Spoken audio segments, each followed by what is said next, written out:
नमस्कार, मैं हूं राम प्रकाश राय। टेस्ला के सीईओ एलन मस्क, जो अक्सर तमाम कारणों से सुर्खियों में रहते हैं, कभी अपनी बड़ी घोषणाओं के लिए तो कभी अपने नए नए तरह के प्रयोग और नई नई योजनाओं के लिए। एलन मस्क बीते दिनों ट्विटर के सौदे को लेकर के खूब चर्चा में रहे थे। एलन मस्क का ये जो ट्विटर के साथ सौदा था वो ट्विटर के ही माध्यम से हुआ। ट्विटर पर ही उन्होंने ट्विटर के सौदे का अनाउंस किया, उन्होंने ट्विटर को खरीदने का प्रस्ताव रखा, बाद में ये सौदा आगे बढ़ गया। फिर कुछ समय के बाद ये डील जो है वो विवादों में चली गई, जिसके बाद इस डील की चर्चा लगभग ख़त्म सी हो गई थी। पर अब अचानक से एक बार फिर से ट्विटर चर्चा में आ गया है। चर्चा की वजह है दरअसल टेस्ला की जो सीईओ हैं एलन मस्क, इन्होंने जो ट्विटर का बोर्ड है उस बोर्ड के सामने ये प्रस्ताव रखा है कि वो ट्विटर को खरीदेंगे अगर तो जो 7500 कर्मचारी हैं ट्विटर के, उसमें से 75% कर्मचारियों को वो बाहर निकाल सकते हैं। यानी ये कि जो ट्विटर की मौजूदा टीम है जिसमें 7500 एम्प्लॉई काम कर रहे हैं, जिसमें 7500 लोगों को रोज़गार मिला हुआ है, उन 7500 लोगों में से 75% लोगों की छंटनी करने का अधिकार जो है वो टेस्ला के सीईओ एलन मस्क ने मांगा है। टेस्ला के सीईओ की ये जो मांग है, जब ये मांग सार्वजनिक हुई, मीडिया में आई, तो उसके बाद ट्विटर के कर्मचारियों में चिंता बढ़ गई। दरअसल ये मांग सामने आई वाशिंगटन पोस्ट के एक इंटरव्यू के हवाले से। वाशिंगटन पोस्ट ने इंटरव्यू और डॉक्यूमेंट के हवालों से एक खबर छापी। उस खबर में ये सारी चीज़ें लिखी गई। उस जो खबर है उस खबर के हिसाब से ये है कि बड़ी संख्या में ट्विटर में छंटनी हो सकती है। इसके अलावा उस खबर में तमाम जो लीक डॉक्यूमेंट्स हैं उनके हवाले से ये भी लिखा गया है कि जो ट्विटर का मौजूदा प्रबंधन है वो अगले साल के अंत तक जो अभी उनका पेरोल है उस पेरोल के बजट में 80% की कटौती करने जा रहा है। 80% नहीं, $80 करोड़ की कटौती करने जा रहा है। तो $80 करोड़ की अगर वो कटौती करता है तो फिर जाहिर सी बात है कि आखिर एम्प्लॉयज़ पर भी उसका असर पड़ेगा ही। हालांकि वहीं दूसरा पहलू है, ट्विटर इंक की तरफ से इन सारी जो संभावनाएं हैं या जो खबरें हैं इनको सिरे से खारिज कर दिया गया है। ट्विटर इंक ने इस बात को बिल्कुल स्पष्ट कहा है कि उनकी फ़िलहाल बड़ी संख्या में कर्मचारियों की छंटनी का उनका कोई प्लान नहीं है। इस तरीके की कोई योजना ट्विटर के द्वारा नहीं बनाई जा रही है।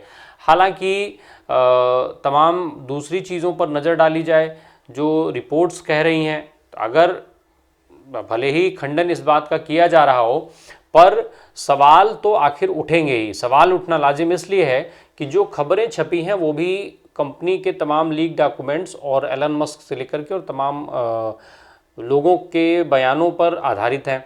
ऐसे में एक तरफ जब ये क्लियर हो रहा है कि अगले साल के अंत तक $80 करोड़ की कटौती केवल जो पेरोल है उस पेरोल पे होगी, तो जब पेरोल में कटौती हो जाएगी तो फिर एम्प्लॉयज़ की संख्या बढ़ेगी कैसे? या जो वर्तमान एम्प्लॉयज़ हैं उन पर जितना पैसा खर्च हो रहा है उस पेरोल में अगर $80 करोड़ जैसी बड़ी रकम की कटौती कर दी जाएगी तो फिर जो एम्प्लॉयज़ हैं वो बने कैसे रह सकते हैं? तो जो ट्विटर इंक का दावा है और जो वॉशिंगटन पोस्ट का दावा है, इन दोनों दावों में बहुत ज़्यादा असमानता दिख रही है। ये जो असमानता है वो रोजगार की दृष्टिकोण से ठीक नहीं है और जो लोग ट्विटर के साथ जुड़े हुए हैं, जो ट्विटर की टीम में हैं, या भविष्य की संभावनाओं की बात की जाए तो उस पर सवाल उठता है। चूँकि इस समय पूरी दुनिया में महंगाई और बेरोजगारी एक बड़ा मुद्दा है। दुनिया के तमाम देश इस समय एक तरफ महंगाई से जूझ रहे हैं, दूसरी तरफ रोजगार की समस्या से जूझ रहे हैं। तमाम विकसित देशों में रोजगार की संख्या में कटौती हुई है, रोजगार में बड़ी संख्या में कटौती हुई है, रोजगार के जो अवसर हैं वो ख़त्म हुए हैं। ऐसे में जो युवा वर्ग है वो पहले से ही रोजगार के लिए दर दर भटक रहा है और उसके बाद जब इस तरीके की बड़ी कंपनियां जिसमें बड़ी संख्या में लोग रोजगार से परोक्ष और अपरोक्ष रूप से जुड़ते हैं, उनमें जब इस तरीके की चर्चाएँ आती हैं तो फिर युवाओं के बीच में चिंता बढ़ना लाजिम है। वहीं अगर हम टेस्ला के सीईओ एलन मस्क की बात करें और ट्विटर डील की बात करें तो ट्विटर डील लंबे समय से विवादों में चल रहा है। मामला अदालत तक पहले ही पहुंच चुका है। पहले उन्होंने ट्विटर पे ऑफ़र किया, फिर ट्विटर के साथ उनका सौदा हुआ।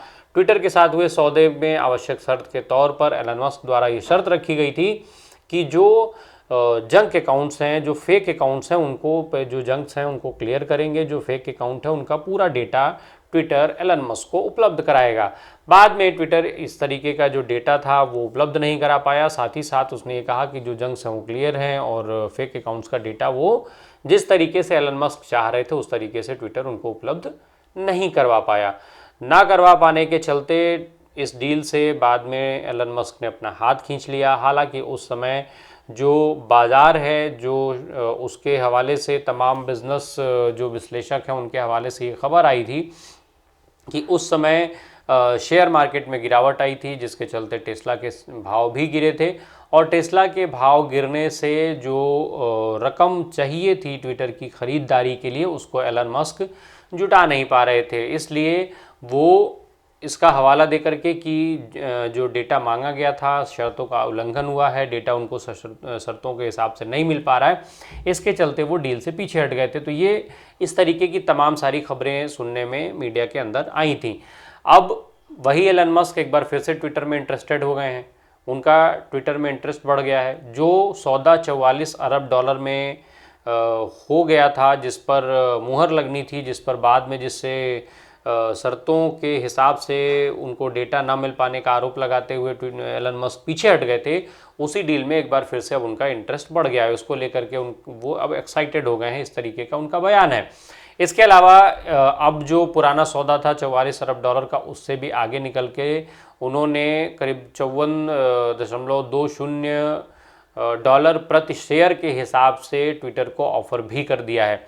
अब देखना ये होगा कि ट्विटर के साथ क्या इस नए रेट पर एलन मस्क की डील हो पाती है, नहीं हो पाती है, क्योंकि जो खबरें आ रही हैं, जो लगातार खबरें ट्विटर की मौजूदा प्रबंधन टीम से आ रही है, चाहे उसका एचआर जो अभी ट्विटर के एचआर की तरफ से ये बात कही गई कि छंटनी की किसी तरीके का बड़ी पैमाने पर किसी तरीके की छंटनी का कोई प्लान ट्विटर नहीं बना रहा है। इसके अलावा जो इनके जनरल काउंसिल है ट्विटर के, उनकी तरफ से बयान जारी किया गया कि फ़िलहाल जो ख़रीदारी के किसी भी तरीके की जानकारी उनके पास नहीं है।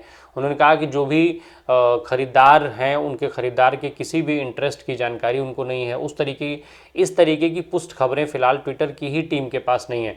तो कुल मिला के अभी ये सौदा केवल हवाई बातें हैं या फिर इस पर कितना काम हो रहा है ये अभी निकल करके सामने नहीं आ पा रहा है। लेकिन वाशिंगटन पोस्ट की जो रिपोर्ट है वो अपने आप में बेहद अहम है। यदि उस रिपोर्ट के हिसाब से चीज़ें हो रही हैं तो फिर निश्चित तौर पर ट्विटर के एम्प्लॉइयों के लिए बड़ी चिंता है। ट्विटर के एम्प्लॉइयों के साथ साथ दुनिया के जो तमाम क्षेत्र हैं, चूँकि ये ट्विटर जैसी बड़ी कंपनी में अगर इतनी बड़ी संख्या में जब कर्मचारी बाहर होंगे, जब इसमें इतनी बड़ी संख्या में छंटनी होगी तो तमाम जो छोटी संस्थाएं हैं उनके ऊपर भी इसका असर पड़ेगा। छोटी संस्थाएं ये तमाम तरीके के विश्लेषण के आधार पर ही अपना काम करती हैं और उसी विश्लेषण के आधार पर फिर वो जो इकोनॉमी है उसको समझने की कोशिश करती हैं। और फिर ऐसे में ये माना जाना चाहिए कि बड़ी संख्या में जो तमाम छोटी कंपनीज़ हैं उनमें भी कटौती हो सकती है। तो फिर इस तरीके से रोज़गार की एक बड़ी समस्या उत्पन्न होगी और फिलहाल तो ये संकट ट्विटर के एम्प्लॉइयों पर बना हुआ है। यदि ऐसा कुछ भी होता है तो ट्विटर के एम्प्लॉइयों का ये संकट एलन मस्क के हिस्से में जाएगा। बने रहिए हमारे साथ। धन्यवाद।